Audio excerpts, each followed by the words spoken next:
How to download CapCut on any iPhone device. Let's get started.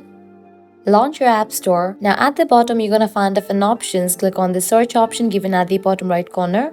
Now at the very top you'll see the search box. Over there type in the app name CapCut and then search for it. With that app will appear. After app appears, click on it. You'll see the option of get or install. Click on that. You will need to type in your phone's passcode or enable your Face ID. Once you do that, download process will start. Make sure you have stable internet connection so that the download process will be faster.